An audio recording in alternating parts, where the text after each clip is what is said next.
Welcome to this Education and Philosophy podcast, part of a series introducing key ideas in education and philosophy. The ideas covered in this series are discussed in relation to their potential use to present-day thought and practice. This series draws from the book Education and Philosophy, published by Sage, to which there is a link below. This podcast offers a brief introduction to the concept of modernity. I will begin by distinguishing modernity from a closely associated term, this being enlightenment. These two terms are often used interchangeably, but this mixing of terms can obscure important points of distinction. The Enlightenment, generally spelt with a capital E, is a retrospectively defined period in the history of thought. This period is identified with the ideas of 18th century philosophers like Locke, Hume and Kant, and French intellectuals like Voltaire and Rousseau. Such thinkers argued, to varying extents, against the unreflecting acceptance of traditional authority and for the creation of a rational and just social system which honoured individual liberty. By contrast, when we speak of enlightenment in general, rather than the Enlightenment in particular, we are referring to a more general way of thinking about human existence. This was, and in some cases still is, concerned with constructing forms of knowledge and a morality that would produce a just and rational society. This vision is generally based on the idea of the autonomous, rational individual. It can be seen as an expression of the Renaissance, and particularly liberal humanist thought, discussed in accompanying podcasts. The thought of enlightenment, in this more general sense, did not spring spontaneously into being in the 18th century, since elements of such thinking can be traced to earlier periods. It was nonetheless in the 18th century that it acquired the critical mass that led enlightenment to become the paradigmatic modern mode of thought. It is a way of understanding human beings and the meanings and purposes of their lives that has been dominant into the present period, although it is a mode of thought that has been questioned with increasing intensity since the 20th century. So that was enlightenment in both its specific and general sense. But what about modernity? Modernity is a term that suggests a temporal change. It is associated with a historical shift in consciousness and social being. This involved a transition to a new way of ordering thought and understanding the nature of humanity's supposed destiny. Modernity is the period in which people see themselves casting off customary and superstitious belief, instead ordering their existence on the basis of reason, modelled on the intellectual procedures of scientific inquiry. In its most vigorous stages, during the 18th and 19th centuries, it was obsessed with the idea of progressing towards a system of knowledge that would offer a complete representation of objective reality, including the nature of humankind. If the late modern period that we now inhabit has lost something of that confidence in progress to a final goal of complete rationality, it is still haunted by the prospect. Ideas of progress, social betterment, and the gradual removal of obstacles to a fuller humanity still characterize modern thought.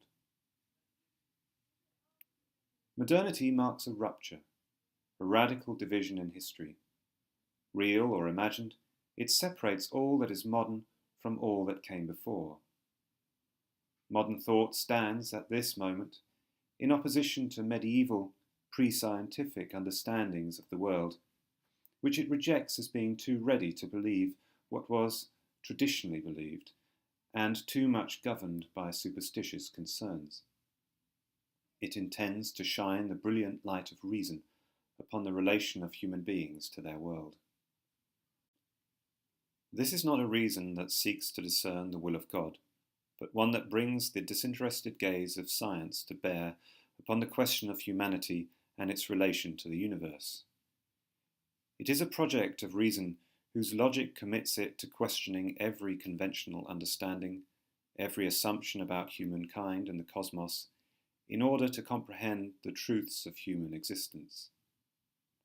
This had the effect, at least amongst educated classes, of casting all in doubt, in principle, thus destroying the coherence of a world once ordered by religion and tradition. Enlightenment thought was not, however, an enterprise of mere destruction. Most of the early thinkers of modernity were keenly aware of the potentially destabilizing social and moral implications of their speculations, and were content to situate their thinking about the emancipation of humankind within the constraints of the decidedly undemocratic states in which they lived. They took upon themselves the daunting task of generating a new idea of how the world might be ordered. The promise of modernity was that, free of tradition and superstitious belief, humanity would achieve autonomy, finally becoming the master of its destiny. This is an idea that continues into the present to have a considerable hold on political, cultural, and philosophic imaginations. It is an idea that has also had weighty consequences for education, charging universities with responsibility for producing the knowledge required to guide the formation of an enlightened society, and burdening all levels of education and schooling with the task of forming the individuals required for such a society. The so-called Enlightenment project was never, of course, a planned or coordinated undertaking, but a trajectory in thought, a current that carried forward thinking which took radically different forms and worked to very different purposes. But the Enlightenment also, from its origins, carried within it the seed of a self-critique that has grown to a point where the central assumptions and goals of the enterprise have been tested near to destruction. To illustrate what was at stake in the transition from what was essentially a medieval to a modern conception of the world, I'll turn to Jonathan Swift's moral tale about a spider and a bee, which is contained within his short satire, The Battle of the Books. In 1704, Swift was busy lampooning the intellectual and social climate in which he found himself, a climate distinguished by what he saw as the rise of the moderns. Swift was particularly taken by their conceit, by what he viewed as their excessive pride and self-confidence. In a parable involving a spider and a bee, Swift contrasts the modern attitude, represented by the spider, to a more venerable attitude, represented by the bee, which he identifies with the ancients.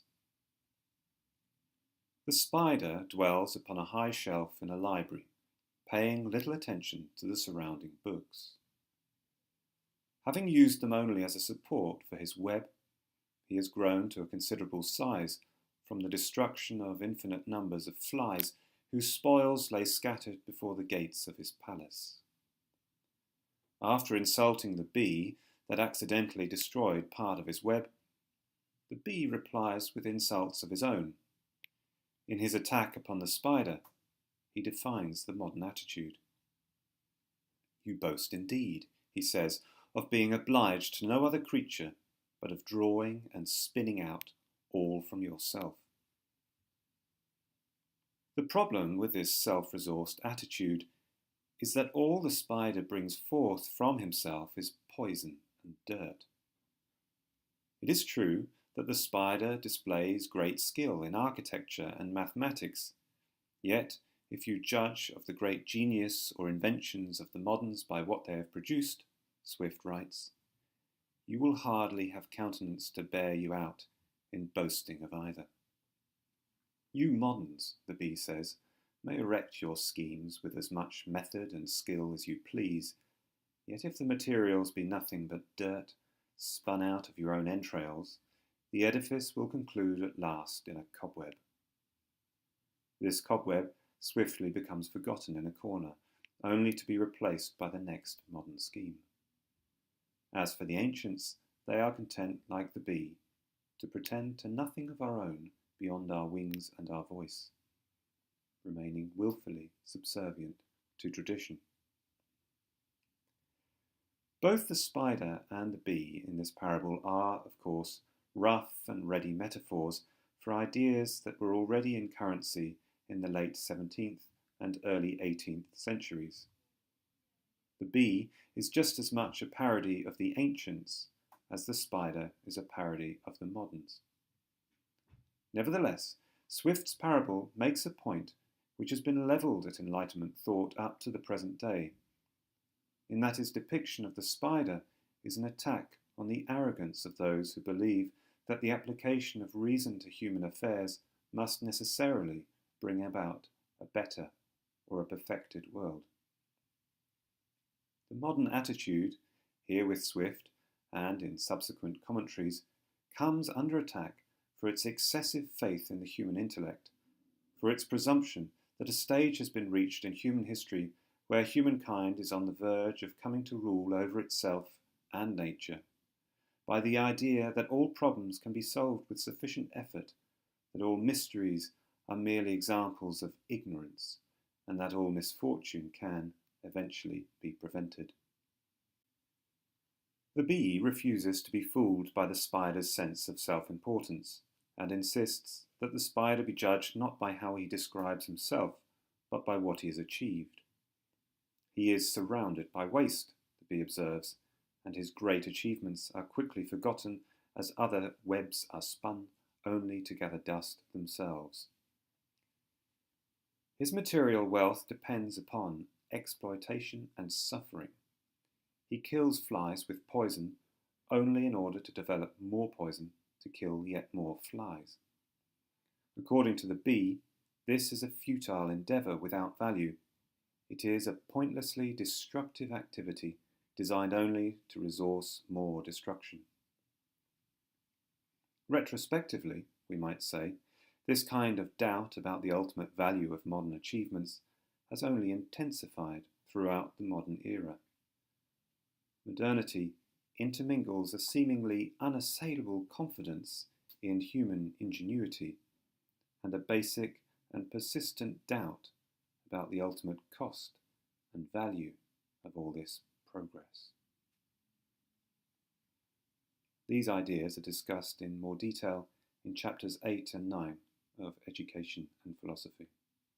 If you would like to hear another podcast discussing a key idea related to education and philosophy, click below. Thank you for listening.